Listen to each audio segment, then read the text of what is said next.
chromosomes. On verra ensuite, en fonction du temps qui nous restera, parce qu'entre le contrôle et puis mon petit retour en arrière, on ne va pas avancer beaucoup. On verra ce qu'on attend quand on a deux gènes qui sont physiquement liés. Et puis ensuite, on verra la notion de distance génétique. Et puis, je pense que dans les jeudis, on verra l'application génétique de l'alvéole, l'application génétique de la drosophile. Okay. Donc, première chose, quand on a deux souches qui diffèrent par plus d'un gène pour le ou les caractères étudiés. Alors, ça peut être deux gènes qui affectent le même caractère ou deux gènes qui affectent des caractères différents. Donc, ces gènes, je les ai nommés A et B, et j'ai mis les allèles sauvages en majuscules et les allèles mutants en minuscules. Donc, j'ai une souche grand A, grand B, homozygote, je travaille avec des souches pures pour simplifier les choses, que je croise par une souche pure mutante, petit a, petit b. Je vais obtenir, en les croisant, déjà, ce n'est pas de l'alvure parce que vous voyez que c'est des diploïdes. Hein. Donc, je suis plutôt chez la drosophile, ou le chien, ou le chat, ou Arabidopsis thaliana, donc une plante, ou ce que vous voulez. Mais bon, voilà, un organisme diploïde. Et j'obtiens une F1 qui est petit a, petit b sur grand A, grand B. OK ? Donc, hétérozygote. Okay. Donc ça, pour abréger, je vais mettre HTZ. Donc ça, c'est hétérozygote, alors que mes souches pures, elles sont homozygotes. Qu'est-ce que je fais grâce à cette hétérozygote? Allez, je vous laisse mettre un petit mot dans le chat.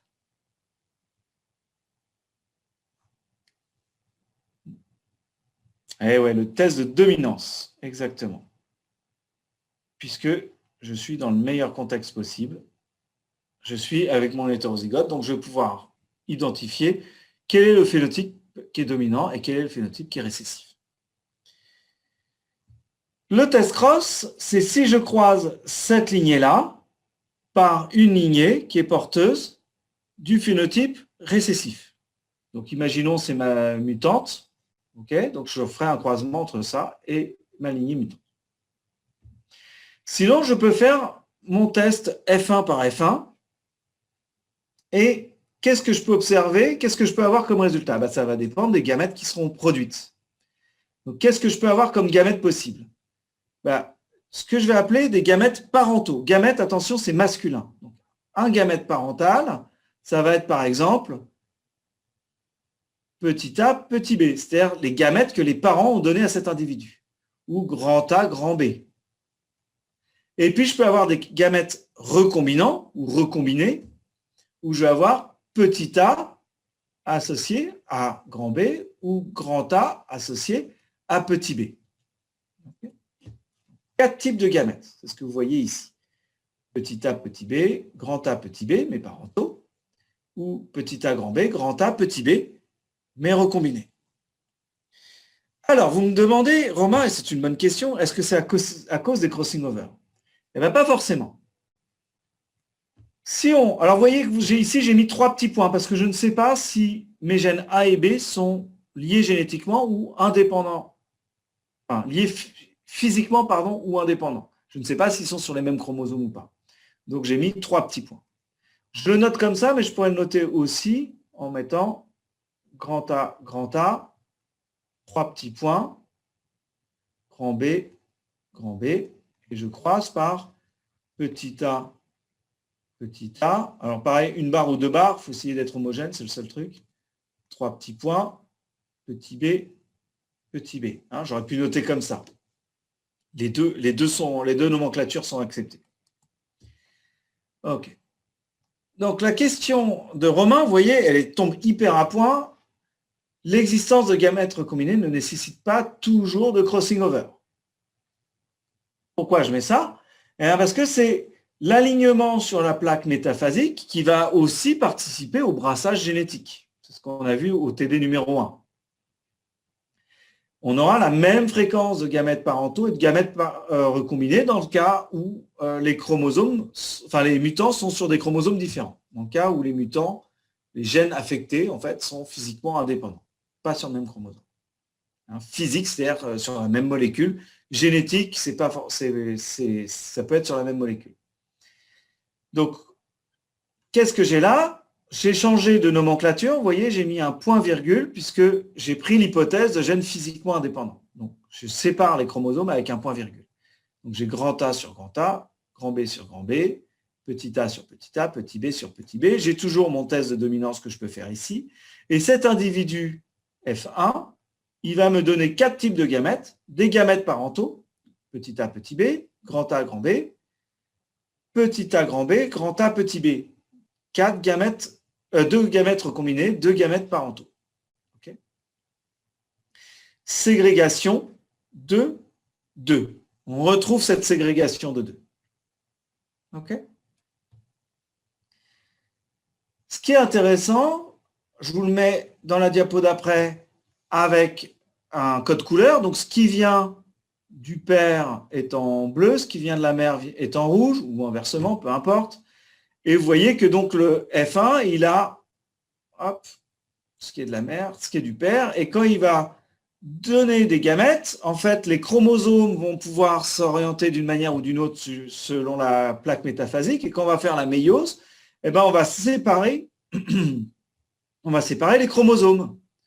Donc, le chromosome qui porte le gène A, ben, il va donner le petit a chez la moitié de ses descendants et le grand A chez l'autre moitié. Et puis, il va donner petit b chez une moitié, mais pas forcément la même. Et grand B dans l'autre moitié, mais là encore, pas forcément la même. Alors, en haut, c'est dans la même, et puis en bas, c'est pas dans la même.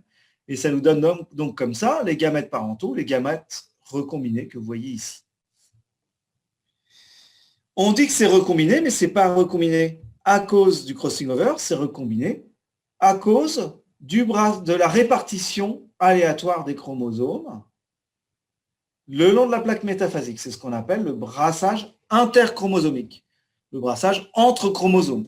Donc, c'est la répartition des chromosomes de manière aléatoire. C'est-à-dire qu'au cours de la méiose, je donne 2 chromosomes, je donne au travers de la méiose, un chromosome parmi la paire de chromosomes qui est héritée des parents.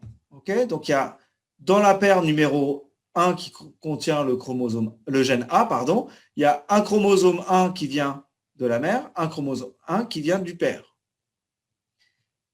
Et il va y avoir un descendant sur 2 qui va hériter du chromosome du père. Et puis pour le chromosome 2 qui porte le gène B, c'est pareil, il y a un chromosome maternel, un chromosome paternel. Et au cours de la méiose, je vais les séparer, pas au cours de la mitose, au cours de la méiose. Et donc, je vais obtenir un coup grand B qui va avec grand A et un coup grand B qui va avec petit a. Okay, c'est aléatoire. C'est un tirage au sort. Okay, donc, ça me fait bien 4 gamètes parentaux, 4 gamètes recombinés. Sans avoir eu besoin de faire un crossing over. De toute façon, les crossing over, ils n'interviennent que sur une paire de chromosomes homologues. Okay, enfin, pour ce qui nous intéresse pour l'instant.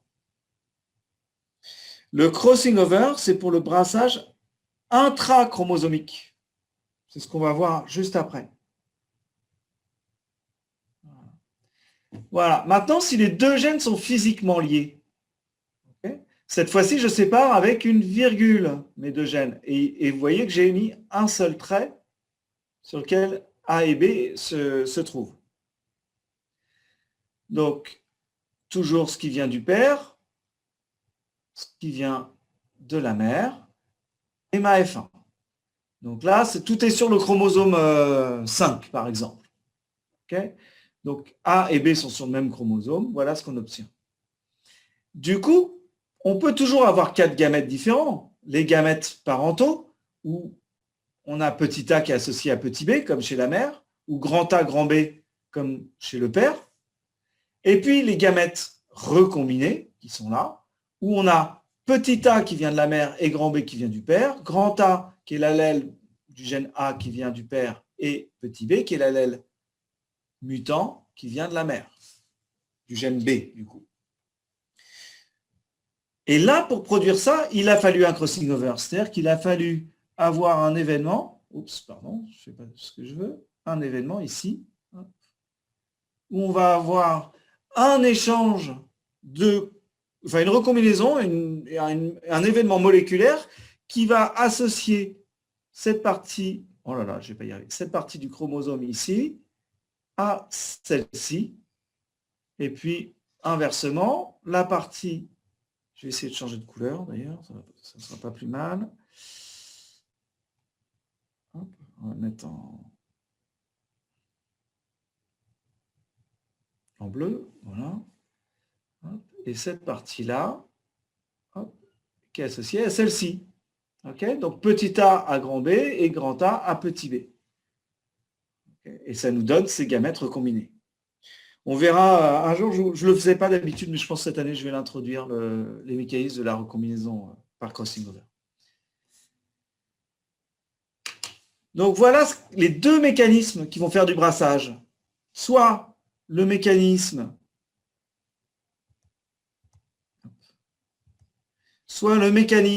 de l'alignement le long de la plaque métaphasique qui fait le brassage interchromosomique entre les chromosomes, pour ce qui n'est pas porté sur un même chromosome, et puis le crossing over pour ce qui est intrachromosomique, qui est sur le même chromosome. Donc la fréquence des gamètes recombinés, dans ce cas-là, il va dépendre de la distance entre les deux gènes, parce que si les deux gènes sont très très proches, la probabilité d'avoir un crossing over entre ces deux gènes va être très faible. Par contre, si les deux gènes sont très éloignés, alors la probabilité d'avoir un crossing over va être très élevée. Okay. Et je vous le disais, je ne sais plus quand, enfin j'ai dit en TD, je ne sais pas si je l'ai dit en cours, la fréquence de crossing over, elle varie entre un crossing over par bras et un crossing over par chromosome, en moyenne. Donc il peut y avoir 2 crossing over sur un chromosome ou 0, mais voilà.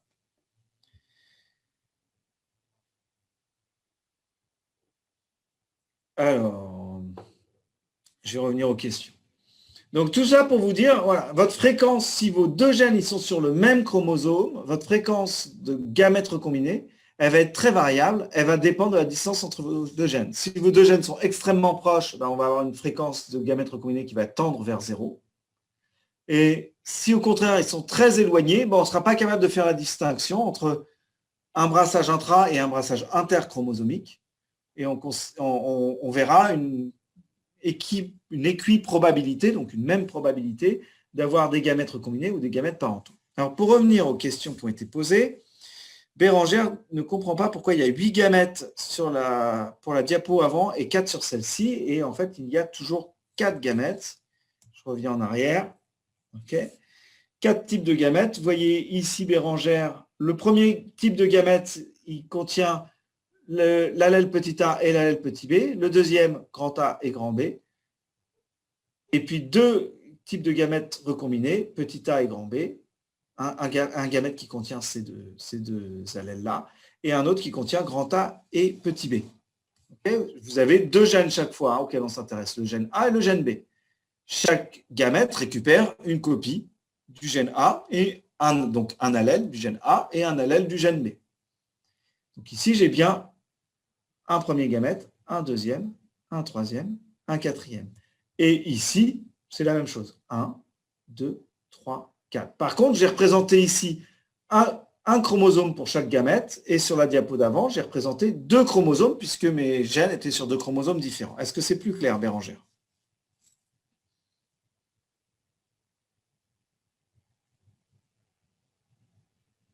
J'attends la réponse de Bérangère. Ah, mais oui, c'est débile. Excusez-moi, il devrait y avoir marqué 2 gamètes parentaux, 2 gamètes recombinés. Je ne sais pas pourquoi j'ai mis 4. Il n'y en a effectivement que 2. Je vous sais quoi, je vais... voulez-vous conserver ou non? Je ne veux pas les conserver. Et je vais changer ça tout de suite avant d'oublier. Attends, qu'est-ce que je vous dis comme bêtise?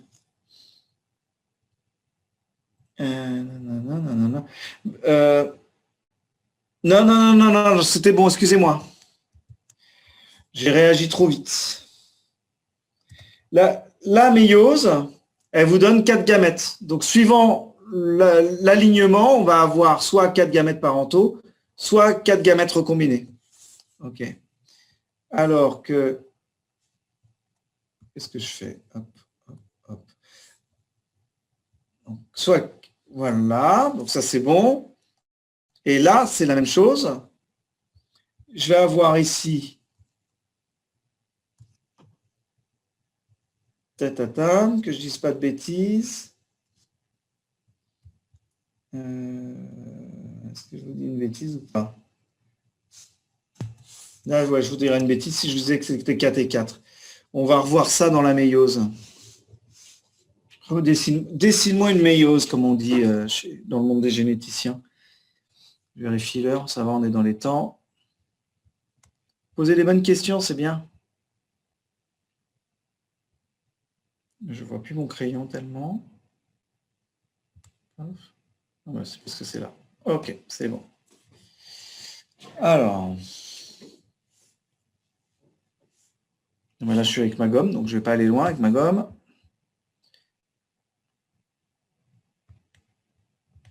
Voilà. Ok. Alors. Donc.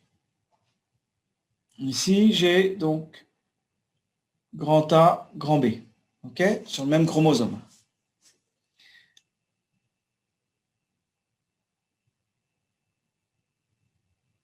Donc j'ai un chromosome paternel. Et puis, c'est un peu pénible de le faire comme ça, mais je vais le faire quand même. Ça prend un peu de temps, c'est pas grave. Et puis, j'ai l'autre chromosome qui est porteur de petit a et petit b. Ok, donc ça, c'est ma F1, elle ressemble à ça. Vous voyez, ici, j'ai également petit a, petit b, et évidemment, en haut, j'ai évidemment grand A, grand B. Hein, j'ai la même chose sur mes deux chromatides. Hop.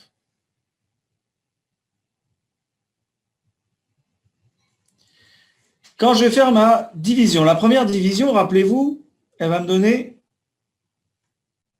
2 cellules, et comme c'est une division qui est réductionnelle, elles n'auront qu'un seul chromosome. Donc, si je n'ai pas de crossing over, j'ai grand A, grand B.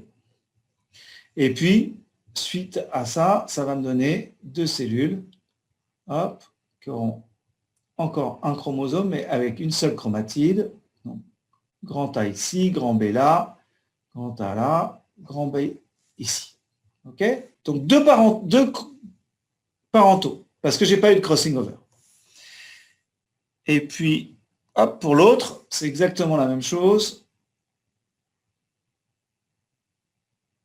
Petit a, petit b, petit a, petit b, et puis dans la deuxième division, 2 cellules, hop, 2 cellules qui récupèrent les allèles maternels. Donc on est encore sur du parental, petit a, petit b. Donc 4 gamètes parentaux. Vous voyez bien que ma méiose m'a produit 4 gamètes parentaux.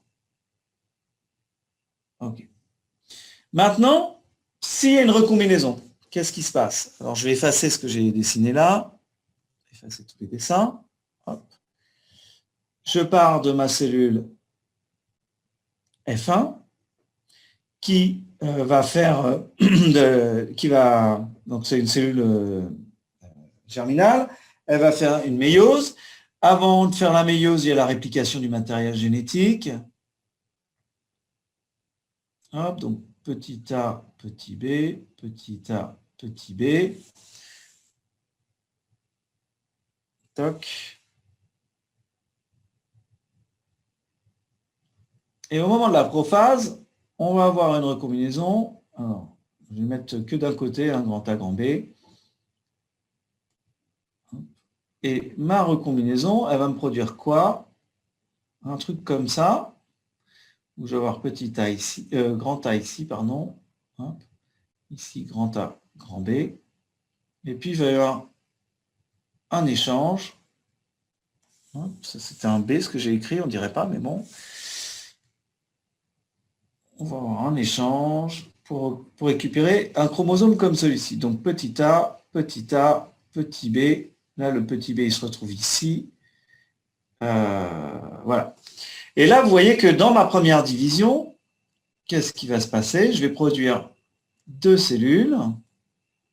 Une qui va récupérer l'allèle petit b associé à grand A.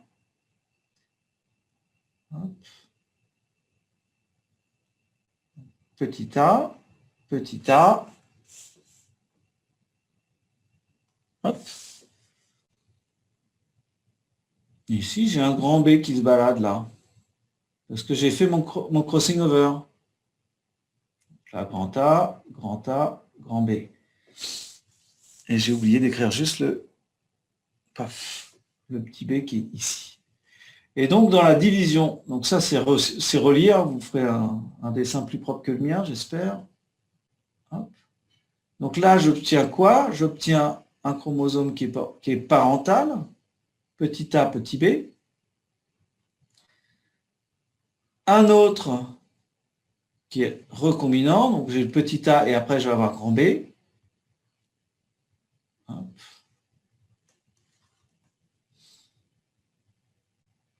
Ici, je vais récupérer l'allèle petit b, et puis après, je peux passer au bleu. Toc. Donc ici, j'ai grand B qui vient de là. Là, j'ai grand A, et là, j'ai grand A, grand B. Donc, vous voyez que cette fois-ci, j'ai deux gamètes parentaux, okay, et deux gamètes recombinés. Je mets un gamma pour gamète. Hein. Moi, c'est mon côté fainéant, mais vous écrirez ça en toutes lettres, évidemment, parce que je n'ai pas trop la place. Donc, vous voyez que là, j'ai deux gamètes parentaux, deux gamètes recombinés si j'ai un crossing over. Mais si je n'ai pas de crossing over, j'ai 4 parentaux. OK? Donc, c'est pour ça qu'ici, je n'ai pas mis le nombre de gamètes parentaux de recombinés, alors que... Donc, je vais effacer ça, si j'arrive à retrouver ma souris.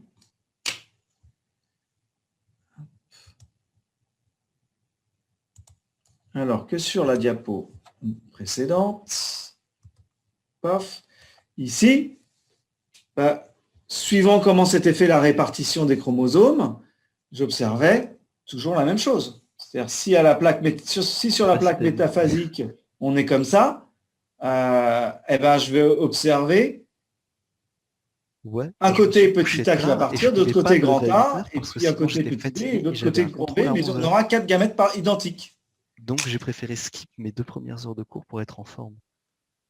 Ça, tout va bien? Vous avez préféré les 2 premières heures de cours pour être en forme? Oh là là là là, terrible. Ah là là, Lucas. Déjà, vous mettez une photo de profil un peu étrange, ensuite vous parlez. Jean-Marc Corsi, il est super. Ouais, bah oui, je sais, c'est mon voisin de bureau. Alors, on est d'accord que le crossing over se fait seulement entre la chromatide de chaque chromosome homologue. Exactement. Exactement. Ok, il faut que ce soit porté par le même chromosome. On ne va pas avoir un crossing over entre un chromosome 2 et un chromosome 4. Enfin, pas pour l'instant. Vous verrez ça après plus tard. Dans une autre année. Là, on va faire simple. Hein. On fait comme dans la vraie vie, on apprend à dessiner un carré avant de faire un polyèdre à 20 faces. Ok. Bon, alors, continuons. Vous voyez que ce n'est pas si simple. Hein. Enfin, c'est pas très compliqué si vous avez compris la méiose, mais ce n'est pas instinctif non plus. Donc, qu'est-ce que vous devez noter? Je vais revenir en arrière, excusez-moi.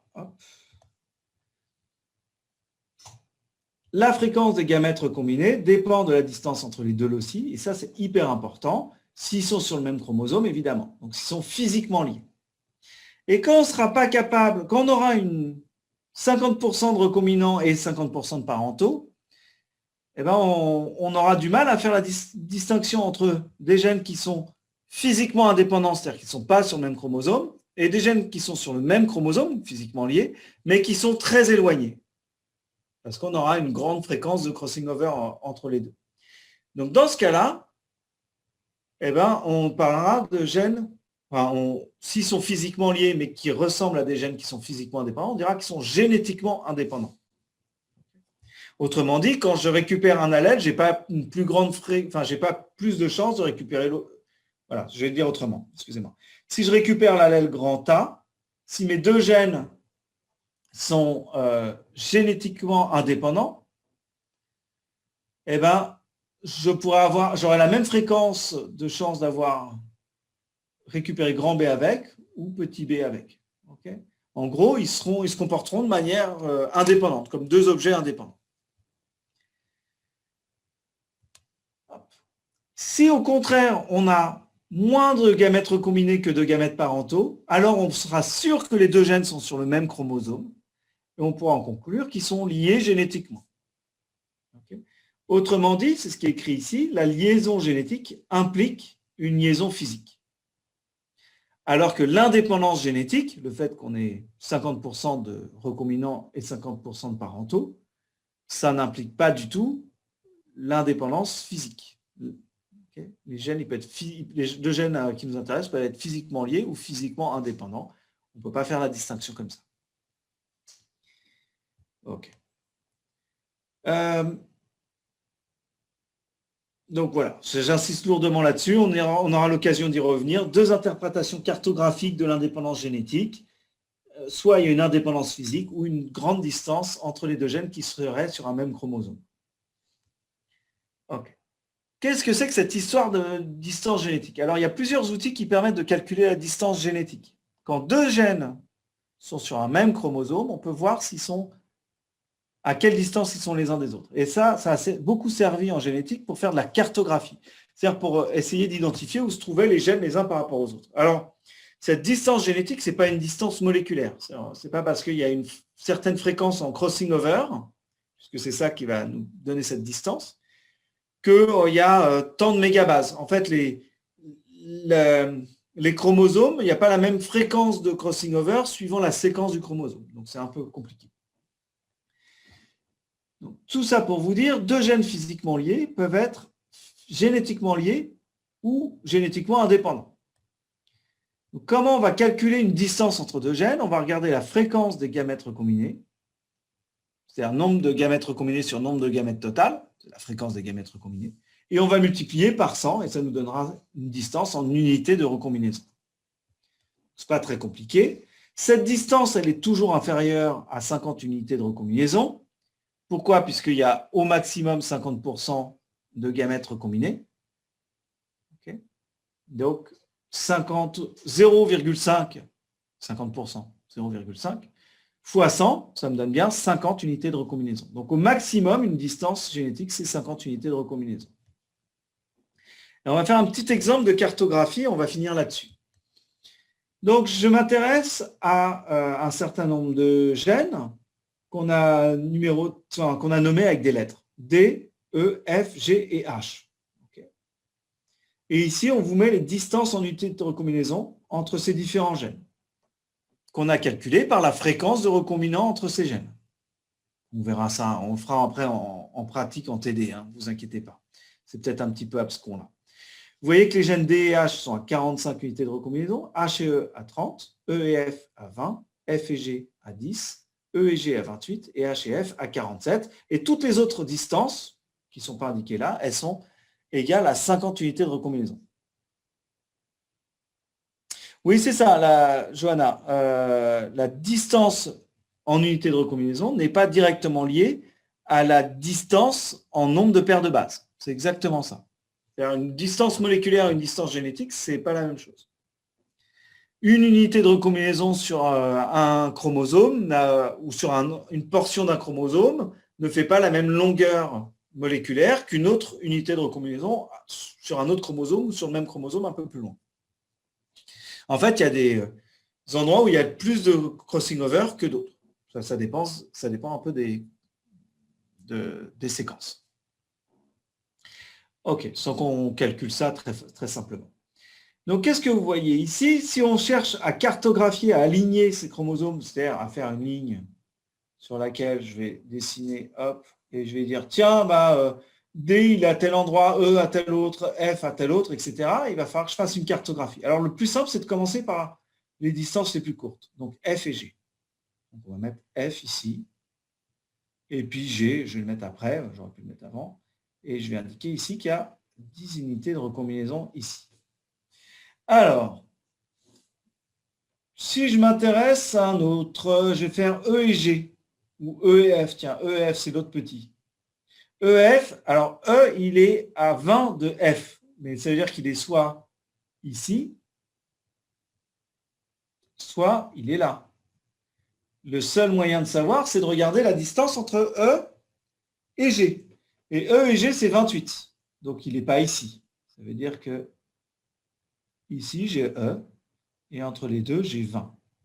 20 unités de recombinaison. Alors, vous remarquez quoi? Que EG, ça ne fait pas 20 plus 10, ça fait que 28. Okay. Donc, première chose, ces distances, elles ne sont pas... On peut les sommer, mais on va faire une approximation. Après, j'ai H que je vais essayer de placer. H, il est à, H, il est à 30 de E. Alors, pareil, il est soit ici, H, soit il est à 20 plus 10, il est juste à côté de G. Mais quand je regarde GH, GH, il n'est pas indiqué ici, ça veut dire qu'il fait 50. Donc, ça veut dire qu'il est ici, H. OK. Il me manque quoi? Il me manque D que je n'ai pas placé. D, il est à 45 de H, ça veut dire qu'il est soit à 45 par ici, soit il est à 45, donc 30 plus 20, et entre E et F dans ce cas-là. Et qu'est-ce que je vois? HF, ça fait 47. Donc, ça veut dire que H et F, 47, machin. Donc, ça veut dire que il est par là, mon D. Je me suis peut-être planté. Pardon, c'est un D. Parce que là, je devrais être à 50. Ça fait 45, pardon. OK. Est-ce que je me suis trompé ou pas? On va voir la réponse. Donc là, c'est ce que je vous disais. Attention, les distances génétiques ne sont pas des distances physiques. Hein, ce n'est pas un nombre de paires de bases. Et voilà. Donc, DH, HE, EF et FG. Je crois que je n'avais pas dû me tromper.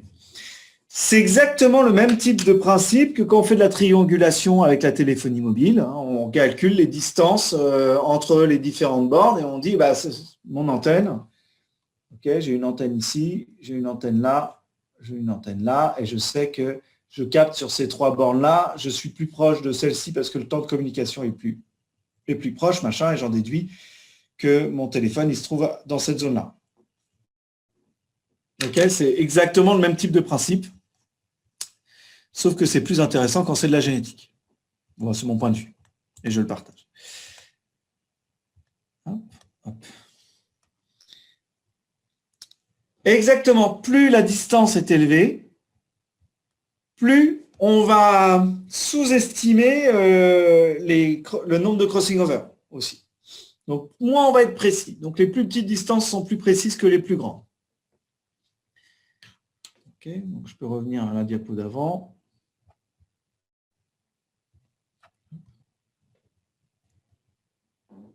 Okay, vous voyez que 20 plus 10, et là, on tombe sur 28. Donc, toutes les grandes distances, on les minimise un petit peu.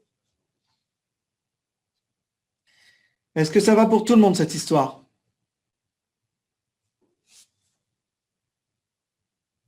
Ouais? OK. S'il n'y a pas de questions, il est midi 22. Je suis désolé, je suis un petit peu en retard. Je vais vous laisser. Et donc, jeudi, on commence par les questions sur le contrôle, ce que vous avez compris, ce que vous n'avez pas compris. Et on reverra ça, voilà, avant d'entamer la suite. Monsieur? Oui, je vous écoute.